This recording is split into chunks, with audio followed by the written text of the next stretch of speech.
This is Lisa Mona and Lisa Mona Reviews, and today I'll be reviewing the FIGMA Ultimate Homura, or kind of Devil Homura, that's our technical name, from the Madoka Magica movie.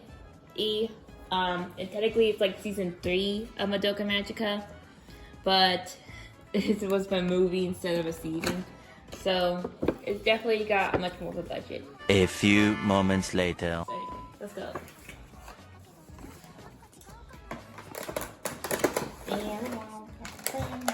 So this is what she looks like out of the box. There's nothing really inside the box. Usually there's a base sometimes, but I don't think for this one really, because she's kind of the ultimate one. 12 seconds later.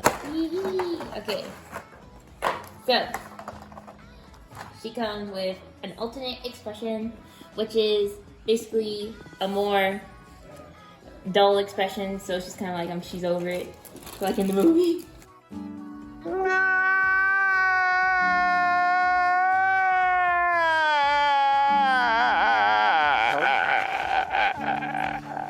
And she comes in rapping because, you know, they're kind of fragile. As you can see, this is what happens when it's time to stop. I recommend don't put in the high place. You know, they're pretty stable. Don't put them. Don't try it. If you're doing it, stop it. Get some help.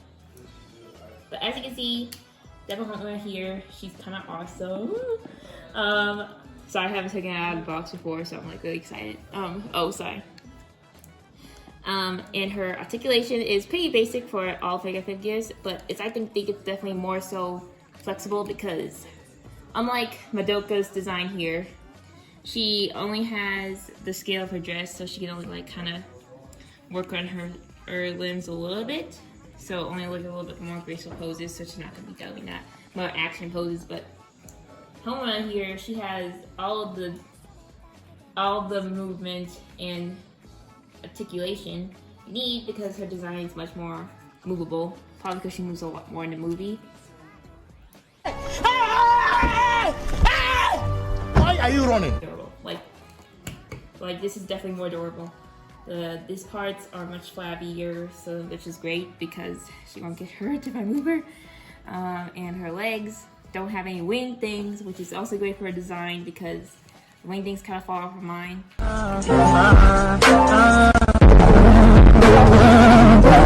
Gonna have to glue them on. But next one, oh yeah, what comes with the other ones, I forgot. This is her rings. They look packed really beautifully, as you can see. They're much more different than her wings, which are much more solid. These ones are getting much more flexible. And also bigger.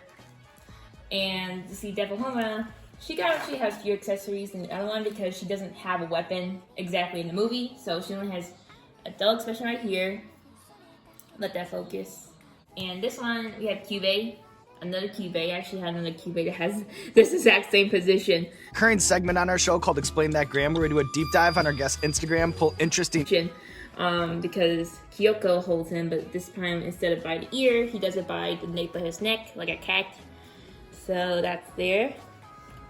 And then we have her soul gem. I'm gonna have to put this on the table and have the camera focus in because it's kind of tiny and my hands might cover it up. But it kind of looks, it's like a queen crown because in the movie she was like queen of everything, and it's like an ultimate soul gem that she also got in the movie. Unlike Madoka, who does not have these accessories because she did not have soul gem. If anything's on her chest. But now comes her wings. Oh my god, okay, it's so good. Oh, sorry, my dog's here. But anyway, so these are wings.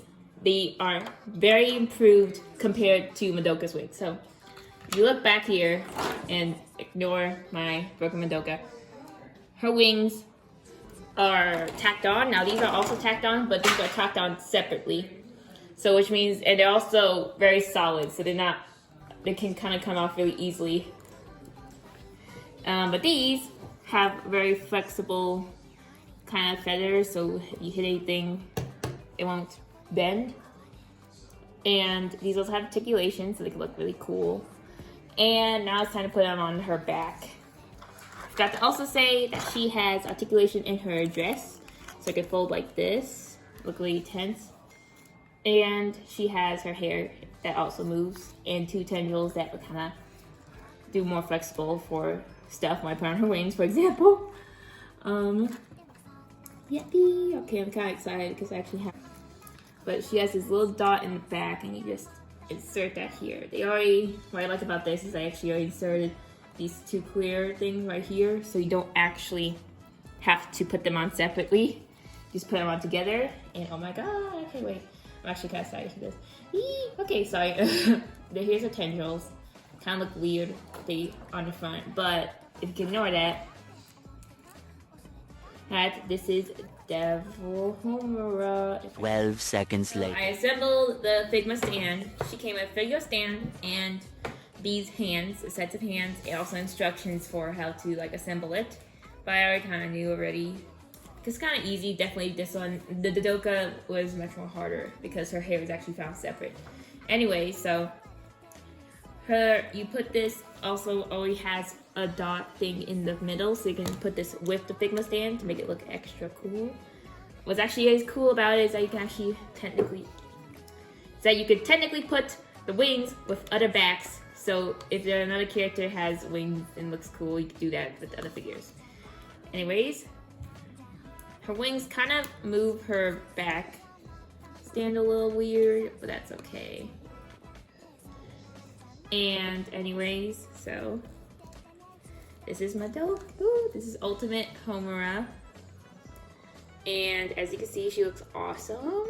If you can look up. One thing that she can, I'm going to replace her expressions, that you move her hair first. Oh, I probably should put this in frame.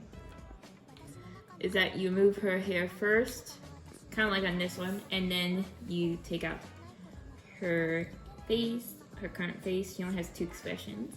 Kind of like the Ultimate Madoka, so I'm not that hard on it right now. Let's see. Here we go. And now she is much more depressed. I was very sad to see that because those guys are, yeah. Again. Sorry. She's kind of pointy on the bottom of her skirt, so be careful with that, especially if you have anybody who has sensitive skin or something like that. As you can see on the bottom, she has very shiny things, just like her counterpart. I would recommend to put her down on the ground, like I did with my Madoka, because sometimes she weighs a lot. And that's just Figmas in general, at least for me. Especially for these big ones. But if you can do it straight up, it can look really cool. So this is what she looks A few moments later. They are fully assembled and with their more sexy. So this is technically supposed to be on her other hand, but I put it on this hand. So this is her holding Cube. And it looks pretty cool, definitely, especially with all the poses you can do. And this is her with her soul gem on. There's actually another hand that can do this, but I found that one harder to do, so I just did this one. This is technically supposed to be for her other Figma, which is the normal girl Figma. Her normal magical gold form, but this one is fine for me. Comes the money! Here we go! There's Ultimate Madoka. And you know, pretty. They look awesome together. I'm really excited for this. I definitely got surprised by how hard it was to get them on. But for any advice, they definitely she's basically the same amount as the Ultimate Madoka, so that means you basically know the price range, which is kind of a little bit higher. And I would also say that her customizability with other Figmas are much more prouder, because she has these ultimate wings, which she can be worn by any other Figma, which is great. I'll give an example maybe later. But yeah, this is thank you for watching my channel. Overall, I'll say this is a great figure, but I recommend to only do it if you're really into Madoka, because it's like the 3rd movie, or if you just really want these wings for your other Figmas. And that was me. This is Lisa Mona. Bye bye.